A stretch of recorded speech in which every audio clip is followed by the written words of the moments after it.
This is Trend Following Radio, where great thinking comes alive. Nobel Prize winners, legendary traders, best-selling authors, and the pros that know what drive us irrational human beings. I am your host, MICHAEL COVEL. Not filtered, raw, honest. That's my passion.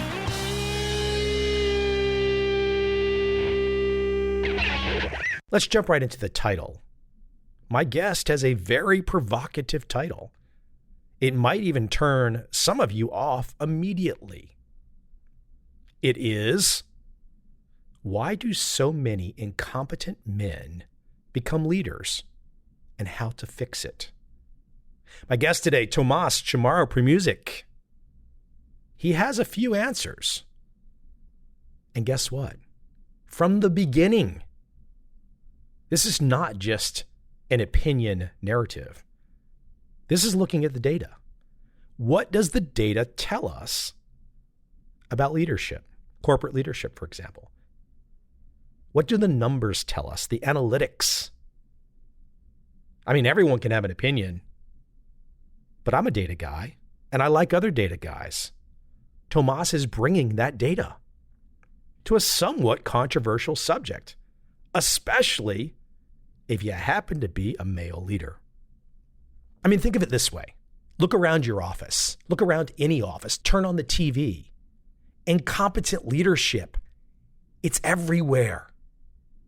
And if incompetent leadership is everywhere, and men take up the vast majority of those slots, guess what? There's a lot of incompetent male leaders. So what's going on here? Charisma over confidence. Where does competence come into play? You see, we often judge and decide on leaders, arguably, using the wrong data, looking at the wrong factors. We love the guy that comes in the room who is just bounding with enthusiasm, bounding with charisma. He's 6'4", and he's just the golden boy. But in an ever-competitive world, is that way of judging a leader? And I know right now you're thinking of Moneyball, right? You're thinking of that scene in Moneyball with Billy Beane, where he starts to realize, and he was the 6'4" golden child, the athlete that could do no wrong, except he could not perform as a baseball player. And of course, as the story goes, he learns later on in life as the general manager of the Oakland A's that data is pretty damn important. I love where Tomas goes today because he puts on the table issues that people don't want to talk about. Controversial. He even says in this episode that Harvard Business Review was not so keen on his idea, and he had to push to get that data across their plate in the form of his narrative, in the form of his newest book, to win them over. Let's jump right into the conversation and get a little controversial.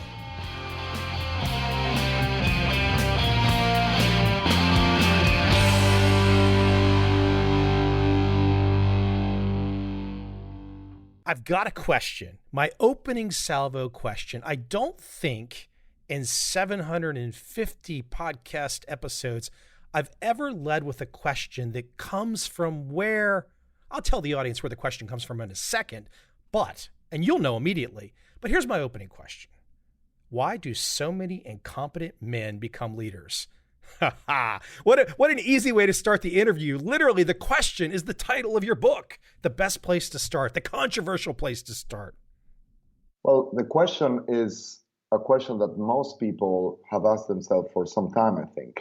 But what inspired me to write this book is that there seems to be a disconnect between how experts see leadership. Usually it's associated with a lot of positive things, transformation, engagement, productivity, innovation, and the experience that most people have of their bosses or with their leaders. The quick answer to why so many incompetent men become leaders is that we don't care as much about competence as we should. We promote people based on things that are not relevant, but traits that seduce us, things like confidence, charisma, even narcissism. And these things are not just unrelated to leadership effectiveness. They actually hinder or inhibit leadership effectiveness. So basically, what I argue in my book is that there is a pathological disconnect between the things that we should select for when we vet and evaluate leaders and the things that we actually select for when we do. Before we start to unpack a lot of the directions that you go in the book, because I think for even people that might want to initially disagree, it's pretty, the way you break it down and explain it, it's like, okay, hold on, this is food for thought. We have to explore here. This makes sense. And I think anybody that's had the chance to see high achieving female leaders knows that there's sometimes quite a difference, and it can be a tremendous breath of fresh air. But here's my kind of controversial opening gambit after I kind of lead with the title of your book. Right now we're at a situation where stocks are at all-time highs. And I think people just on the outside could be saying, well, gosh, my 401k looks pretty good.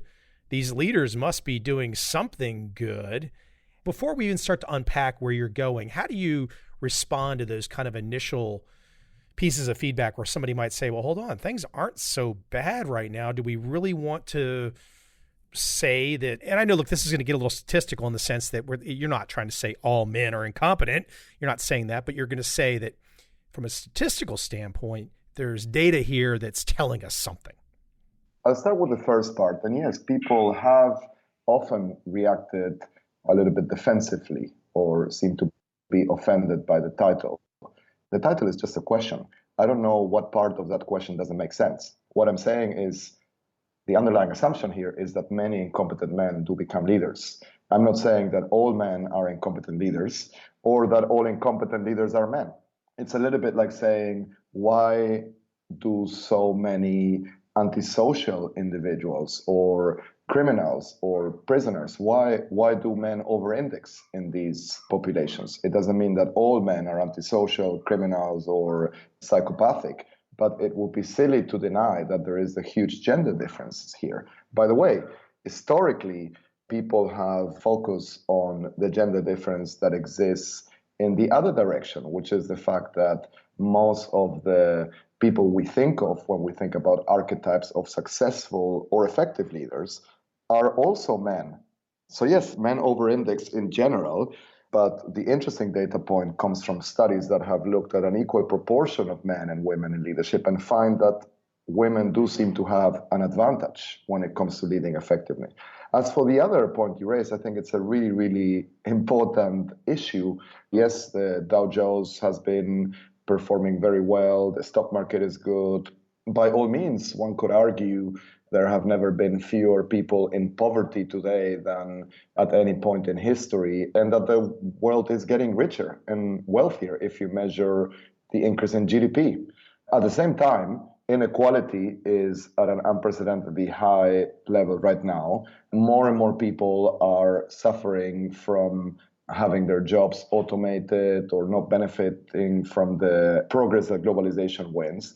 For each and one of these individuals who is seeing improvements in their 401k now as they file their taxes, there are many people who are, in absolute and relative terms, poorer than they have ever been. Let's take the fact that in America, for example, in 1970, upward social mobility was almost 90%. So just being born in the US, you had 90% of chances of earning more than your parents did. And now, today, that figure is under 50%. It is, in fact, 45%. So just being born in the US, you're more likely to be poorer than your parents than at any point in time. It depends what metrics you pick. This speaks to the complexities of actually evaluating leadership effectiveness and why we are left with murky data statistics, and then we prefer to talk about our opinions. And this is why we actually focus on charisma and confidence, because that one is easy to observe, right? So I like this person in a televised debate, in an interview, I'm going to vote for them. Let me keep it at the word incompetent for a moment, because you are a guy that's approaching this subject with data. So why don't you, for the audience, define incompetence in some kind of data way where people can wrap their arms around it? Because I think before we can even get to the point of saying, well, gosh, We've got to have a way to measure this. How did you go about defining incompetence? Yeah, so my definition is pretty straightforward and intuitive. First, we focus not on the leader's individual career success and how far they can go in an organization, country, political system, or in any group or team, but how they impact those teams, groups, subordinates, and followers. So we define a leader's performance or measure it based on how he or she impacts others, the reports, subordinates, followers. What do incompetent leaders do? Well, they tend to have negative effects on those who follow them or report to them, such as they cause low levels of engagement, morale, productivity, high levels of turnover, anxiety, burnout. And in essence, when you compare their teams or their groups with similar units, they underperform. In contrast, effective leaders manage to put together winning teams. They turn a group of B individuals into an A-class team because they create a synergy whereby people set aside their individual interests and work together as a cohesive unit. And there's high levels of meaning, purpose, productivity, engagement, low levels of turnaround. So the opposite. So the only thing that we need to understand is that this isn't a categorical difference. It's not these leaders are incompetent and these leaders are competent.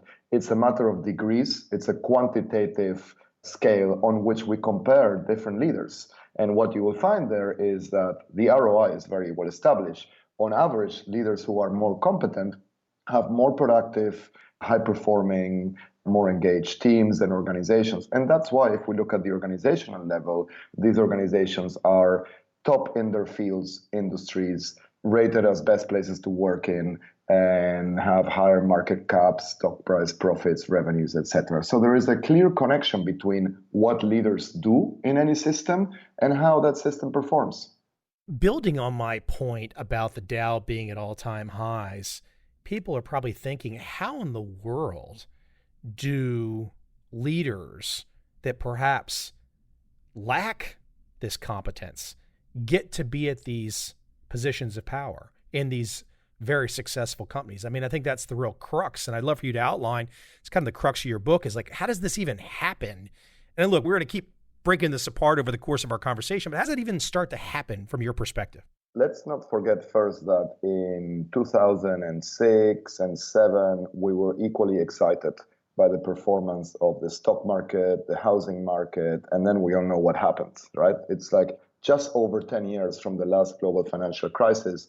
And although things might be different now, there are symptoms of the same hubris and overconfidence. The difference is that everybody knows a recession is probably going to happen and that this overperformance of the stock market might not be a bubble, but it's still a product of the financialization of the economy where certain people, hedge funds, banks, benefit extremely and the average person less so.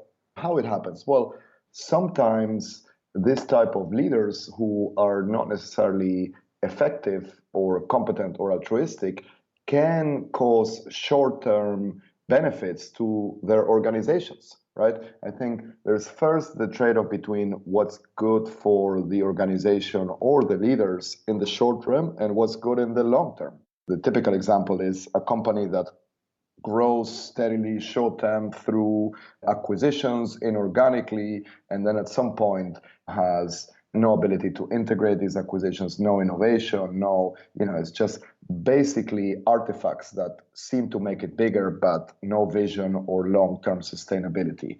Secondly, I think that as much as leaders are very important in an organization, they maybe account for 25 or 30% of the variability in organization success, right? Which is a lot. It's after the industry that the organization is in. The single most important driver of how that organization performs is the leader, especially the CEO. But there are other things, right? If you, for example, run a monopoly in oil, online search, social media, you name it, you don't have to be very competent or have really talented individuals running that to be really successful. But the question is, will you still be as successful in 20, 30, 40, 50 years? And maybe the more important question is, how successful would you be if you have really competent leaders. When we're looking at individual case studies, it's hard to draw conclusions from an N of one, from one single. The example I always give is, Marissa Mayer came to Yahoo with great expectations. When she left, she got a lot of stick. She was criticized. But I would argue that it would have been very hard for anybody to save Yahoo. And we don't know how much better somebody else, male or female, would have done. So this is why studies tend to look at large-scale comparison between different organizations, maybe less famous examples, but more high-volume quantitative data where we correlate attributes of the leader with firm performance. And the saying in our field is stories sell, but data tell. I focus more on the data, and I try to tell stories in my book which are based on that data and go beyond the anecdotal stories that people remember or see in the newspapers. Your book hit me for a particular reason I will share with you really quick. I've spent the last many years in a country in Southeast Asia. I'm calling you from there today. That would be Vietnam. And Vietnam is very interesting. It is a situation, it's a country, it's a culture where it's not unusual at all to see entrepreneurial women at high positions. It's not unusual at all to see women in charge of the shop. In fact, many Vietnamese will brag openly that the first self-made billionaire in Vietnam is a lady. So it's an interesting perspective for me because it's very different and it seems flatter and it seems more open in the sense compared to where I've grown up in America, where you are expected to have the male leaders. And I don't have the data. I don't have the insights that you've had a chance to put together. One of the reasons I wanted to chat with you, but just to share that with you, it's interesting to see firsthand a culture and a society where it does seem to be flatter. It does seem to be more opportunity for women to take that position and having great success with it. Yes, and I never lived in Asia, but I spent a lot of time there on business. And first of all, I always remind people that Asia is a big place and there is a big difference even in the degree to which countries are more matriarchal, patriarchal, feminist or chauvinist, etc. But I think it's true in a lot of the Southeast Asian tigers, you can see with regards to entrepreneurship, work, and productivity, that actually in many ways there seems to be less of a glass ceiling. And I think there's this pragmatic, highly driven and creative nature of how things happen, at the pace that they happen and being more spontaneous and finding ways to make it work that make kind of hierarchical pressures or dynamics less influential. So yeah, that's the impression that I had from spending time in Vietnam, for example. Let me let you outline a really important core of your work, and that's this kind of intersection of gender and personality. Years back, and don't start laughing at me, please, but years back, I was an administrator of the Myers-Briggs instrument. And I always thought it was an interesting exercise to learn about. And I know there's all kinds of faults with it and whatnot. But one of the things I found most interesting about it, and I would love for you to elaborate on this particular issue, not necessarily in the context of the Myers-Briggs instrument, but just this particular point, as I remember they had on part of the scale, they had the thinking and they had the feeling. And the thinking side was essentially it was the only one they said that was gender related. I think they said 75% men would score as T, which is more kind of like Spock, rational kind of thing. And then 75% of women would score as F. And F was generally, at least by memory for me, was defined as instead of making the logical decision just in the sheer, this is the way the facts show out objectively, that women would approach things more like, is it better for the group? How does this affect the group? I really started to think about this before our conversation because is it something that's inherent if you're comparing men and women that men are going to go down this path of saying, hey, let's be objective, let's be Spock, let's be rational. And of course, there's some generalization here, but then women are looking at it more from the standpoint of when I make a decision, how is the group affected versus for just my own personal self-interest? Yeah, you're raising a number of really interesting points. I'll let you run with them all. So first of all, I have to at least briefly reiterate what you may have heard from people who are in the academic field of assessment. We tend to look at the Myers-Briggs and the MBTI as a low quality tool, low fidelity tool. It is very popular as an icebreaker in the world of coaching, but the accuracy is not great. Having said that, there's still some of the model and some of the results that you might get that in the right context might be helpful, and it's not totally inaccurate or totally false. But I would be careful with generalizing on gender differences based on that tool. Having said that, in some of the other better frameworks or better instruments, we often find that there are differences in how women make decisions compared to men. The main difference actually tends to be that men tend to be much more focused on rewards and, let's say, the carrots, and women tend to be more focused on the sticks or the potential threats. This doesn't mean that everyone is like that. It's a bit like saying there is a gender difference in height. Yeah, true. So it means on average men are taller, but we all know women who are taller than some men and vice versa. Your last point is really, really important, because I think the issue here is not so much about whether there is a gender difference or in what direction it goes, but the fact that even when we use good assessment tools for the right purpose in the right context, we overemphasize the individual and forget the quite obvious point, to me at least, that anything of value happens as a result of a collective effort, people working together as a team or as a coordinated unit. And if you want to get the most out of any group of people and you want to turn that group into a team, it actually helps if they're not all the same. It actually helps if some people, for example, are more data-driven, some people are more intuitive, some people are more focused on opportunities and other more focused on risks and so forth. And yet we still haven't gotten to this point of maturity where we have a more configural approach to understanding individuals.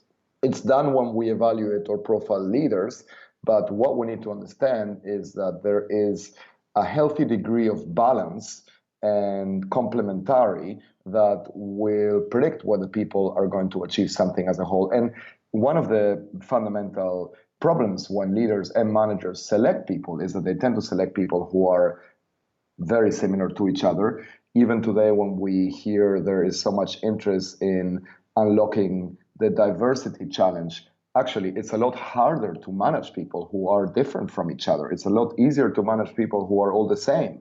There is a reason why culture and cult have the same roots, right? If you're a leader and everybody is exactly the same, you only have to say things once in the same way and everybody will follow. And leaders often tend to hire people who are like themselves. And the hardest thing for a leader or a manager to do is to accept that somebody who's very different from them can be even more important than those who are similar to them.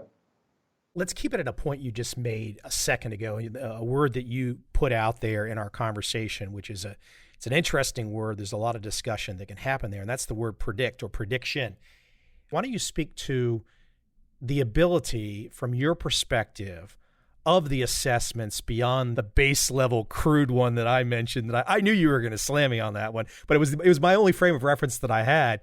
But why don't you speak to the ability of the more modern, astute assessments that you're familiar with and their ability to predict some of these issues that you're outlining in this conversation? For example, trying to get past somebody that might be an obvious incompetent hire to be put down the leadership track. And here, this particular individual gets down this track and almost everyone in the organization starts to imagine where this person's headed. But you just think to yourself, well, hold on, how did that person not get knocked off earlier? How did he just get on that path? Why don't you speak to assessments and their ability to predict? So when that happens, when mistakes happen, and actually they're so big that they're impossible to deny or ignore, they tend to happen because a number of things, and sometimes all of these things, have occurred. The first is that organizations overemphasize that person's past performance as an individual contributor, right? So if they're promoting them from an employee to a manager or manager to leader, they focus a lot on how they did before, and the task is going to change completely. Secondly, and exacerbating this point, sometimes their measure of that individual's past performance is not even good. It's just a measure of how politically skilled they are managing up. Because if that measure comes from how they are evaluated in a single rating scale by their boss, well, it's a popularity contest. It becomes a game of politics, and leaders should always be evaluated by how they affect or impact on the people below them, and yet they're promoted based on how well they manage up. And thirdly, I think they tend to focus too much on interviews, unstructured interviews that are essentially an informal, short-term interaction with an individual, with a leader. A lot of psychological research suggests that the people who are most confident in interviews and most charming and most fearless, who seem to have no insecurities and really perform in this short-term interaction, often have dark side personality traits, such as to be more narcissistic, more psychopathic, more Machiavellian. So that's why it goes wrong. And the role of predictive assessments and data is fundamentally to de-emphasize the reliance on human intuition and put people through very structured and standardized exercises where we can compare what they say or what they do with a big normative database of past leaders for whom we have actual performance data. Even something like a 1-hour psychometric assessment that focuses on your learning ability, your integrity, your humility, your people skills, your curiosity, and then whatever competencies you actually want or need in your organization will be much more accurate at predicting what that leader actually does later on than an interview or than looking at that person's past performance. By the way, we need to understand that we're always going to make mistakes.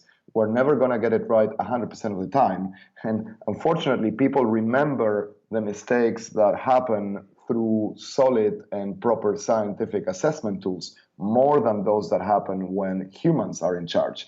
It's a bit like, with self-driving cars or driverless cars, it only takes one to crash for us to say, oh, we should ditch this. It doesn't work. It's too dangerous. But meanwhile, 2 million people are dying every year from humanly induced car accidents, and we're okay with that.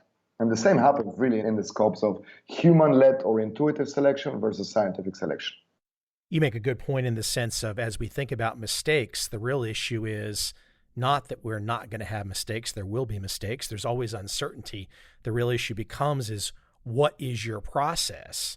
You're laying out that, hold on, let's think through about what the process is, because now if I play devil's advocate to my original proposition to you, well, hey, hold on, the Dow's at all-time highs. Now you could come back to me and say, well, hold on, Mike, let's consider with the Dow at all-time highs, now let's look at and analyze the leaders and see perhaps how much better we could be if we were actually in a different process.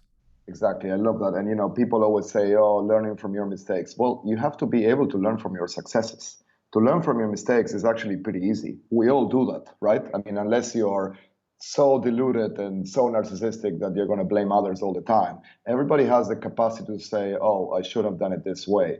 But the difficult thing, the challenging thing is to learn from your successes, to get that job, to get the promotion, and yet say, oof, maybe I was lucky. Maybe I could have done it better. And in terms of the scientific aspect of prediction and trying to do selection in a more accurate way, even for leaders, the issue is we know that we're going to make mistakes, but the issue is, can we quantify the margin of error, the noise in the data, predict how many times we're going to get it wrong, and then benefit from that? In science, we always say the ultimate goal is not to be right or to find or hit a level of ultimate truth, but to find better ways of being wrong, to perfect our systems so that the mistakes are decreasing and decreasing and decreasing. And we're never going to be perfect because humans are complex and they're not totally predictable, but there are different degrees of accuracy, and we're trying to improve on our ability to predict behavior.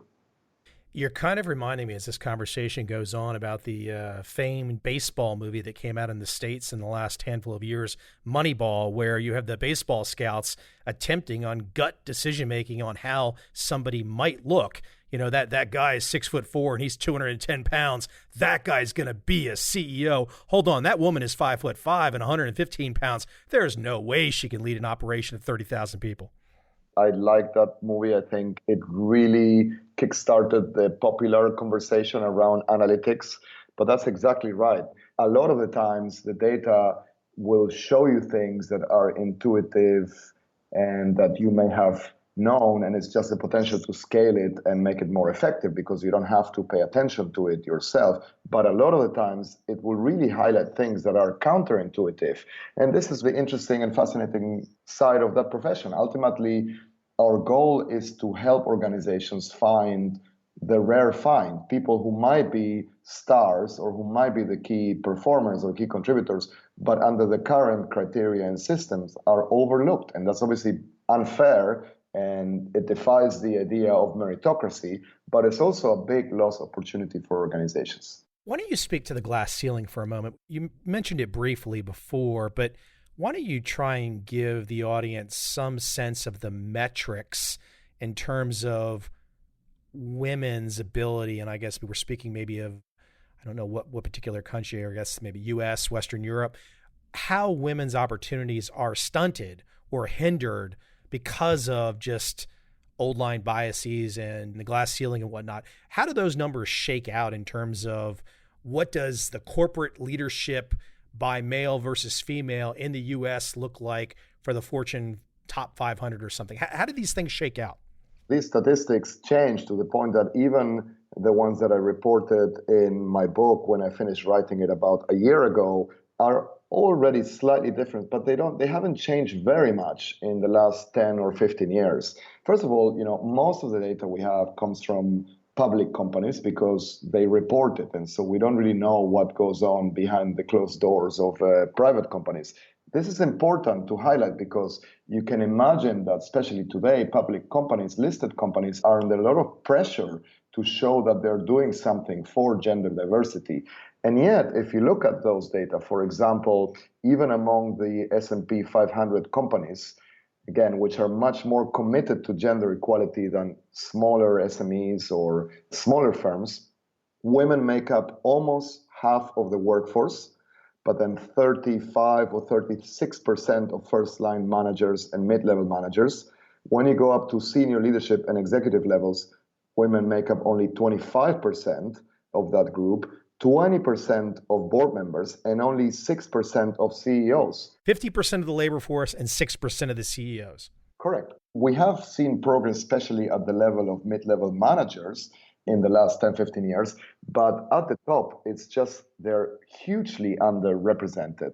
And at some point, somebody had pointed out that among Fortune 500 companies, there are more CEOs called John than women CEOs. I don't know if this is still true, but that's the level of disparity or imbalance that we see.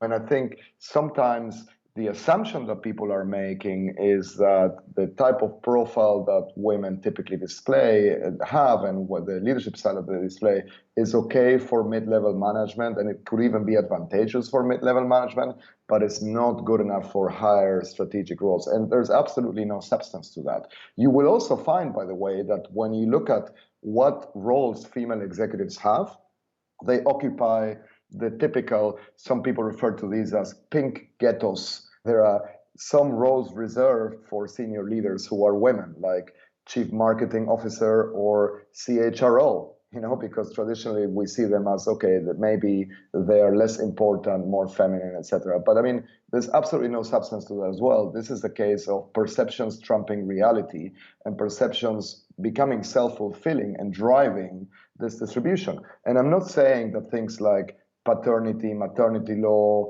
regulations and restrictions, like legal factors, are not important. They're hugely important. But I wanted to focus on the psychological causes for this imbalance, which have historically been neglected. We can't get to that imbalance, though, to some degree without women playing a role in supporting these male CEOs. So not only is it clearly on the male side of the equation, well, hey, I like this scenario. We got 95% of the slots of the CEO positions, but they can only get to those places to some degree with female support.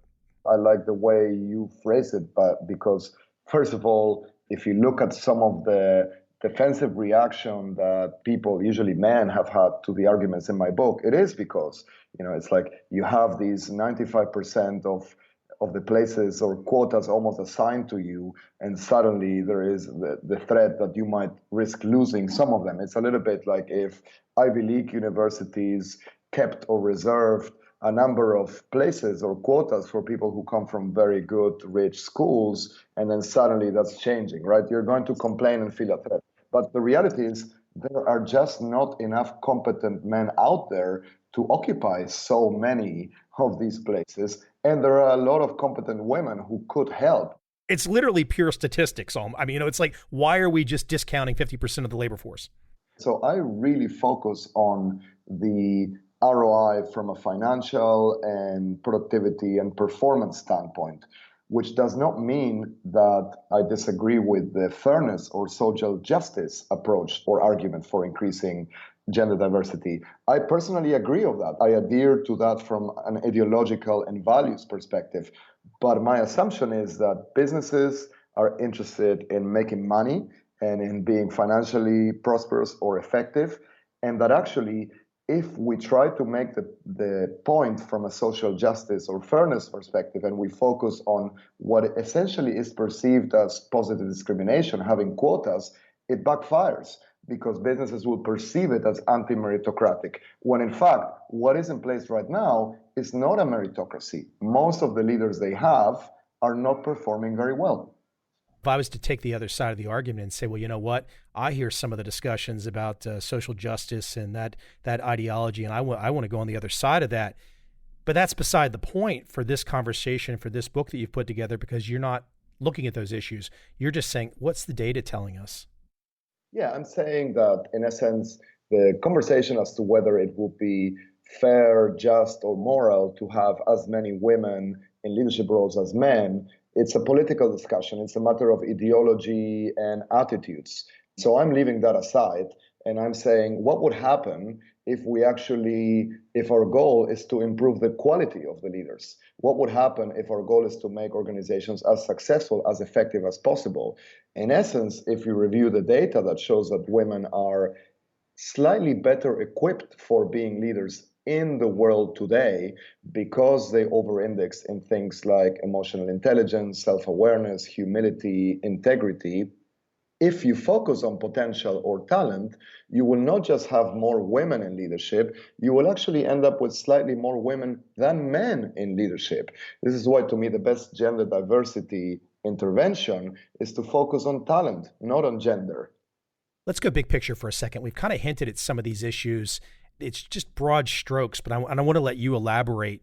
But when we get to this situation where so many men dominate in leadership positions and that so many of them are incompetent, as you point out via the data, you give three main reasons for how we kind of get seduced. You talk about the inability for us to distinguish between competence and confidence, our love for charisma, number two, and number three, this inability for us to resist the lure of narcissist. I mean, when you read those points, it's kind of like, wow, are we really that simple? I mean, here we are, we think we're making all these good decisions, but the reality is we're all still smitten for P.T. Barnum in the circus.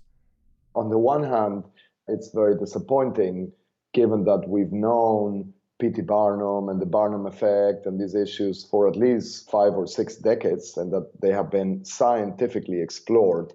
On the other hand, let's not forget that 50 years or 100 years or even 200 years is a very, very short fraction of time in the grand scheme of things. If you take human evolution as the main timeline and time frame, let's not forget that for the immense majority and greater proportion of our evolutionary history, I'm talking about if you look at 50,000 years of human history, or maybe 200,000 years of human history, for 99.9% of that time, we tended to live and work and spend our times with the same small group of people. There were 8 or 10 people who we hung out with all the time. We knew each other very well, and leadership mostly comprised or was about physical skills, strengths, mobility, courage. For most of our evolutionary history, we could just look at somebody and say, well, we know this person very well,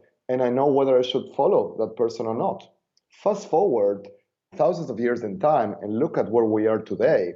Leadership is incredibly complex. The adaptive or survival skills that a leader is helping us achieve are so much more abstract and symbolic. We no longer have to follow this person to hunt or kill a mammoth and eat and survive and do it before a rival team does it. We have to actually work with a team of 30 or 40 people in a digital world, and we never met them, and put together a digital transformation strategy and then be evaluated. And in a way, working conditions have improved, leadership skills have become a lot more complex. And even though our tools and methodologies for evaluating leadership have advanced a lot, it's still a bit of a cat and mouse game or race, whereby as our abilities to judge talent have improved, our abilities to deceive other people have improved in turn. And then, overwhelmed by this sea of data, information, and nuanced complexity, it's a lot easier to just look at somebody for 5 or 10 minutes, or look at a televised presidential debate, or look at somebody doing a presentation and still rely on our evolutionary archetypes. Like, yeah, I trust this guy. They seem entertaining. They seem likable. Because otherwise, the alternative is to really work very hard to determine whether somebody has potential or not. It takes real competence to judge incompetence. You can see in other areas of life, if you're looking at American Idol, The X Factor, reality TV shows where somebody stands up and sings, we can tell within seconds if that person has talent or if they're just overconfident. It's not that easy when you're interviewing somebody for a leadership job. You actually need to work and have a plan and have a process and a method. So that's why, in a way, I sympathize with voters and people who don't have the skills, the qualification, the competence to evaluate whether they should trust this politician or this presidential candidate. But I am hoping that HR can get its act together and provide the know-how, the tools, the intelligence, the data, the analytics to detect both competence and incompetence. You know, as I'm listening to you talk about these particular issues, and I'm thinking of confidence, and I'm thinking of charisma, and I'm thinking of narcissism. And then I'm thinking, I just watched one of the, I don't know, there must be 53 different Steve Jobs movies, right? And they're all interesting, and they're all, you know, really cool. And everyone knows that Steve Jobs is this Svengali. He just did absolutely fantastic work. And everyone knows his career was up and down. His personal life was up and down, all that kind of stuff. But he's held out as the guy when you look at narcissism and charisma and confidence, like he had it all. But the real issue, and from my perspective, is the statistical issue. How many freaking Steve Jobs are there? There's not a tremendous number of them. There's absolutely no doubts about his talents. It's equally clear in any of these movies or biographies that he was a pretty nasty, obnoxious, and unbearable man. I mean, he used to park his cars in the disabled parking spot in his own company. He used to bully and alienate his direct reports. He was fired from his own companies twice. But he was Steve Jobs. He had the talents to back it up. Most of the people who are even half as difficult, antisocial, narcissistic, obnoxious, don't have even like 1% of his talents. So if we're going to try to extrapolate from this and say, hey, it helps if you behave in this obnoxious manner, and if you are really a difficult character, it's not very good career advice, particularly for those who are trying to make it within an organization. And also, I would argue is, how do we know that if he had had more empathy and more prosocial tendencies and been a little bit more in control of himself, that Apple wouldn't have been more successful, right? I mean, it's a different category altogether, because when you look at the link between dark side personality and creativity or innovation potential, it is a lot more nuanced and borderline. If we're going to say, look, from Steve Jobs, I can conclude that it helps when leaders are obnoxious and behave in this big, difficult world, we would be making a very big mistake. It would be like saying, well, John Coltrane was a heroin addict, so clearly let's all take heroin and become musical genius. It's not going to happen. Or Albert Einstein couldn't get a professorship at university, or wasn't a good student at school. So if you want to get a Nobel Prize and invent relativity theory, you better struggle in your education. Now, these are exceptions to the rule. As you said, how many are they? Another interesting issue here is this relationship between confidence and competence that you've been talking about in this conversation. But most leaders, it's really difficult to be self-aware about those two concepts.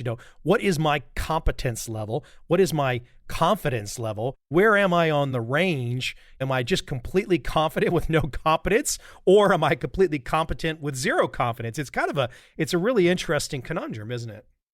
And when you're asking that question and you're wondering, I would already predict that you are quite competent because you are aware of the possibility that there are things that you need to improve, you're self-critical. All that is a healthy range of attitudes. Does that mean you've gotten podcast questions from hosts where you said, "Oh my gosh, this guy is way too overconfident"? Well, I tell you a very quick kind of interesting anecdote, which is I had been pitching this idea of this book to HBR, Harvard Business Review Press, for some time, and with the title, "Why Do So Many Incompetent Men Become Leaders?" and me focusing on kind of exposing the negative attributes that many male leaders have.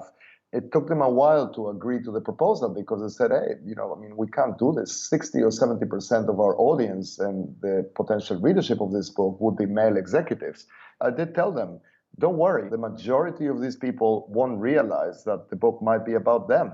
Because when you're so confident and so certain about your talents, you don't think that negative things can apply to you. But psychological research shows that it's exactly when you are in that bracket, when you don't even question yourself or the probability that you might be incompetent, that you have the highest risk of being incompetent. But the fundamental issue here is that we tend to assume that confidence is essential for leadership and for success. And actually, in any domain of performance, there is almost a zero correlation between how good people think they are and how good they actually are. The problem is, and this is an interesting issue, is that when you think that you are better than you actually are, it is easier to fool other people into thinking that you're better than you actually are. And ironically, when you display some healthy degree of insecurities and questioning yourself, other people might assume, oh, well, this person doesn't have much talent. We focus on confidence more than competence. It should be the other way around. You picked a provocative title here, but going through your world, your TED Talks and stuff like that, obviously there's a wide scope of your interest, but obviously you picked a title that captures people's attention. Hey, one thing I really found interesting here too in your work is what happens to women that are in this culture where they kind of know that the slots at the top are right now dominated by men, and women can often end up to their own disadvantage and perhaps taking away from their natural diversity and their natural skills. They tend to go down the path, many, and I'm not saying all, can go down the path of adopting the traits of these very men that we're sitting here talking about right now. And oh, by the way, I just want to remind people, I am a man. So I'm not trying to be so self-critical here. But I mean, it is true, though, that women can actually see what's happening and then say, well, gosh, maybe I need to go down this path of overconfidence and too much charisma and the narcissism. For example, the young lady, I forget her name, Elizabeth, my gosh, she brought down the big pharma company. It almost reminds me of some of her situation in that. Yeah, Elizabeth Holmes with Theranos, right? Yeah. Since you mentioned the fact that I am a man, I am a man as well, as your listeners probably notice. And a lot of the times when people comment or discuss my book, they said, oh, how can you say this? You're a man. Like, as if that really mattered. Can't you make a comment or a criticism about, I don't know, the country where you come from, if you come from there, or the gender you belong to? It's irrelevant whether you're part of that group or not when you're focusing on facts and data, right? And actually, if anything, it's a pre-requirement for achieving a minimum state of self-criticism to be part of that group, because you might think, okay, maybe this applies to me. I think this even applies to the lean in movement. When Sheryl Sandberg 5 or 6 years ago, again, and this wasn't a new solution to the problem, but said the solution to having more women in leadership is for them to lean in more, which means showcase their ambition, their motivation, and in essence behave more like men. That misses the point. First of all, there has never been a correlation between putting yourself forward for something and being good at that. Secondly, many of the problems we have with current leadership and current males in leadership roles underperforming is because we focus too much on their willingness to lean in and then putting themselves forward. And thirdly, if we follow this advice, we may end up with more women at the top, but they're going to have these hyper-masculine characteristics that in essence mean that they have out-male males in their masculinity. They're not going to bring to the table the desirable and needed more feminine qualities that would make leadership more diverse and more effective. And by the way, we're also going to harm men who display these more feminist characteristics such as humility, EQ, self-awareness, and integrity. I think the advice is well-intended, but yeah, it can backfire. And yes, I think Theranos and Elizabeth Holmes is a very good example of this, right? Because she really, in a way, modeled herself after Steve Jobs with a bigger vision in a way, because disrupting the healthcare system is much bigger than giving people a better phone.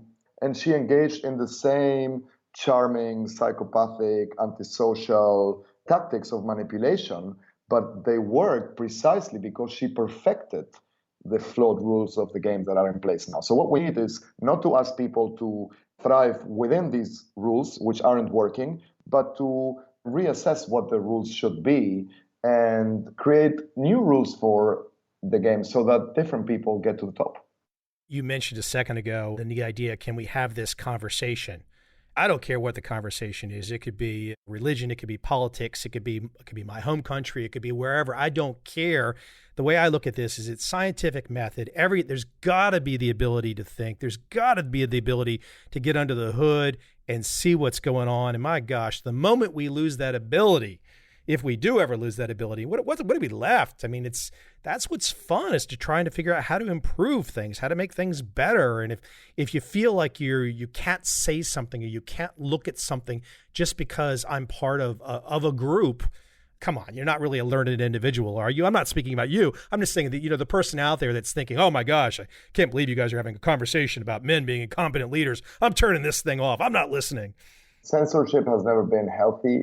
It's a signal that things aren't working well. And also, there's a difference between respecting rules and just assuming that you have to follow them in a blindfolded fashion and that there's just no questioning those rules at all.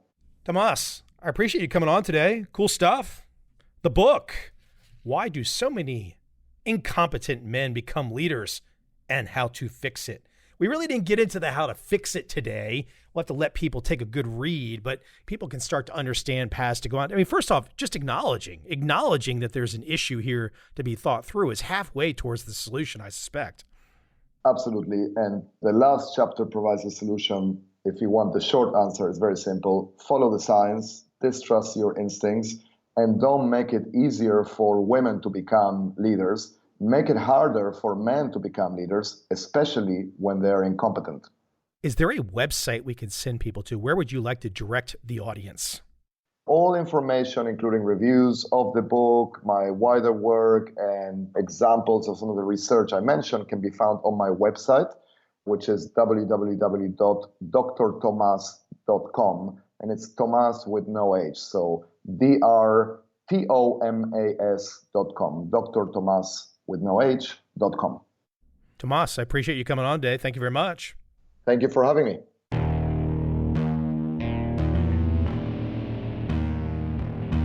I see a time when those awake will understand how to make money in up, down, and surprise markets.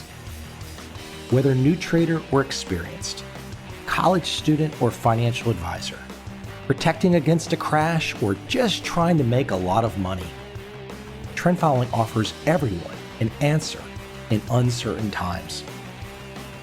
To get started immediately, send me an email, michael@covel.com.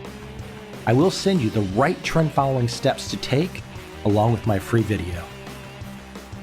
But if you want to buy and hold, trust the government and trust Wall Street, this is absolutely not for you.